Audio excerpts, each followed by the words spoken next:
I did extensive testing on the new creaking mob, and this is what I found. Hello there, Ray here. Leave a like as it really helps out, and enjoy the video. Now the creaking does act like an armor stand where you can use it to have the sweeping attack transfer over from it to nearby mobs. Now even though they're frozen, if you drop a boat on them, it doesn't actually just sit on top of them, but instead goes through them and then they just push it. And if it has blocks in its head, it does not take damage. Now if we try to do entity cramming with a whole bunch of minecarts, you see they're not taking any damage. And even if we look away, they don't take damage. Now even with a whole bunch of them in a single area, they don't seem like they do entity cramming to the nearby mobs like the zombie. But if you look away from these guys, then all of a sudden they start doing anti-cramming to the zombies inside and will actually kill them. Now despite them being frozen in place, they can be moved with liquids like water and even lava, although they don't take any damage from it. You can also push them using pistons. And I found out you can actually catch them in minecarts if you turn away from them and let them walk into the minecart. Only then will they actually get picked up by it. But even as passengers, when the chunks get unloaded, the next time they are loaded, they will be removed from the minecarts, and then they will spawn in some new ones nearby where their creaking heart is. And even if they're name tagged or in a minecart, as soon as daytime comes, they will just vanish. But while it's in a minecart, it can teleport into other dimensions. But once it comes over here, it immediately vanishes because it's too far away from its heart. Even if the coordinates are the same from the overworld to the nether, it will still immediately vanish. Now the player can't actually damage the creaking, but if we give it an enemy such as Iron Golem, who will automatically attack hostile mobs, you can see it can hit it and bounce it around, but it can't do any damage to it. Now the Warden will also try to attack it. Even when the Warden gets mad at it, it tries to hit it, but it's not able to do any damage to it. Now Zoglins are also things that automatically attack stuff. You can see it is attacking it, and it can push it around a little bit.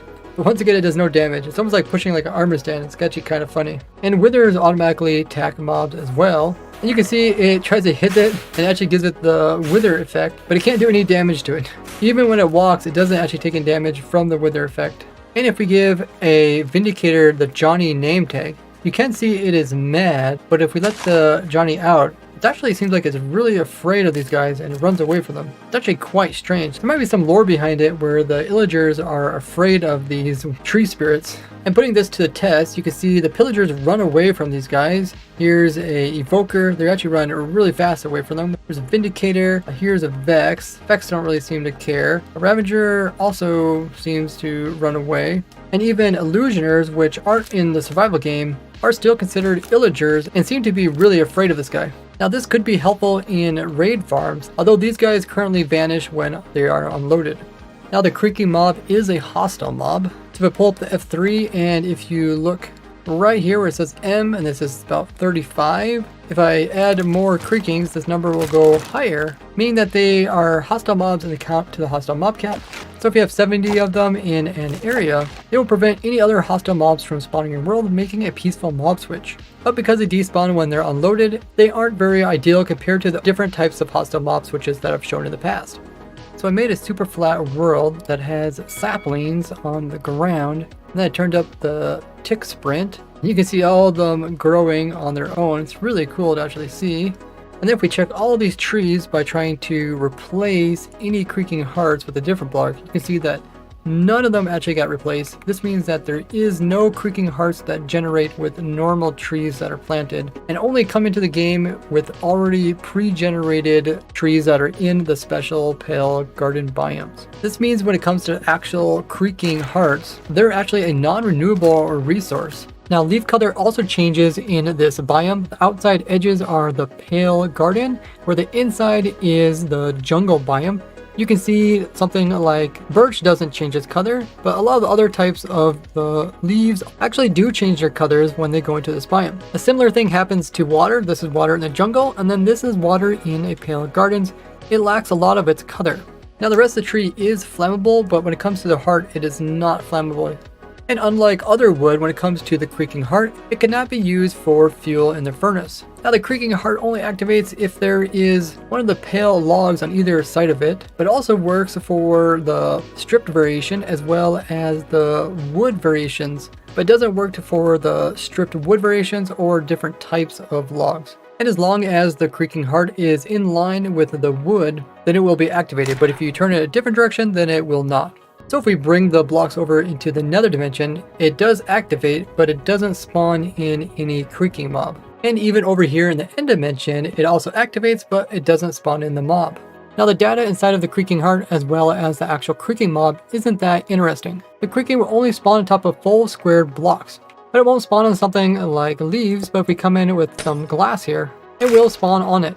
And since it vanishes once daytime comes, it's not that useful in a lot of areas. And the Creaking Heart will summon the creak once the player gets within under 32 blocks of the actual Creaking Heart. And if you go greater than 4 chunks away from the Creaking, it will despawn. And the Creaking will only chase the player 32 blocks away from its initial Creaking Heart, so the heart's way over there, and you can see even though I turn my back, it can't actually come over here and get to me. And this is a circle around it, so even if I walk over here, it can't get to me. And if you would move the Creaking beyond this 32 meter area, then it would immediately vanish. But if you get out of their aggro range, and then you actually walk backwards, as long as you're not looking at them, you can walk right up to them without them attacking you. Now, Ofakin looked into the Minecraft code, and he actually figured out how the Creaking detects with the player looking at him. So essentially, if the player is turned greater than 60 degrees from either its head, torso, or feet, then the Creaking considers this as the player not actually looking at him, and it'll start moving towards them. This is why increasing FOV or going into F5 does not actually stop the Creaking from attacking you. But if you give them a name tag, and even if you go 64 blocks away from them, they will not despawn.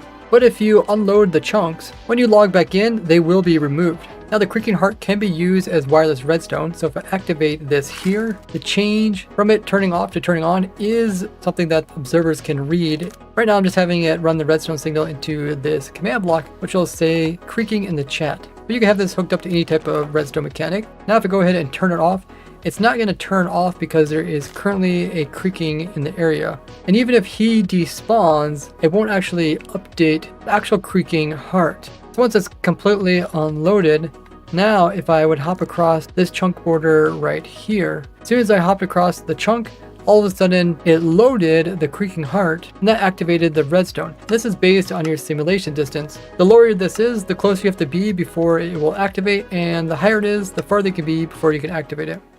And I can easily update my moss farm into a pale moss farm just by switching out this block here with the new pale moss block. Now when the machine will come in and bone mill it, instead of placing in moss for the stone, it will place in the pale moss. And you can also see we're going to get the new carpets, the pale moss carpets. And if you want to build up this design, I do have a tutorial video here. If you are trying to get the actual bone mill, I would recommend still using the normal moss version.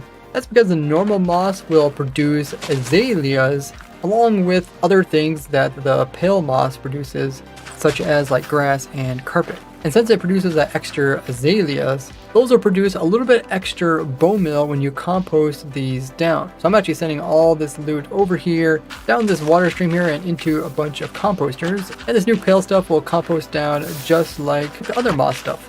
Besides that, with the old moss farm, you can also get the azaleas, which is actually a fuel source, and you can sort those off using a auto sorter, and then use those in a furnace to get infinite fuel. And then with the infinite fuel, you can actually get infinite XP farm on demand, which is really nice. Now, unlike moss, which is not flammable, I suppose because it's like so wet and moist, when it comes to the pale moss, it can actually be set on fire, and this is a good way to see if it's flammable. Normally clicking on other blocks just won't place flames. You can actually place flames on the stuff, and we can actually watch it burn up. This does kind of make sense with the whole pale moss being really dry, similar to like Spanish moss. Now, even though it is flammable, it doesn't actually work in a furnace as fuel.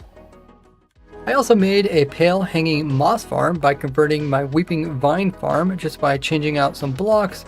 I went over here and place in the pale hanging moss from the top, and it does need to be bone meal. It doesn't grow down naturally. Then we have a piston that will break it off after a short delay, and then we also have a little observer clock here. So when I retract this piston here, it makes a clock which powers this block here, dispensing bone meal onto the moss, which grows it downwards. And then it's also getting bud power, this piston over here, which is getting updated by the node block.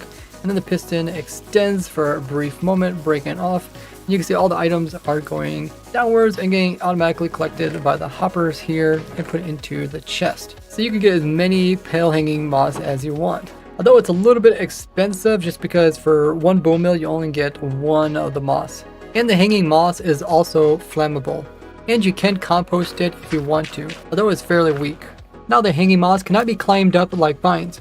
Share this video with your favorite Minecrafter, and now check out this playlist on other crazy glitches that I found, and I will see you all in the next one. Bye bye!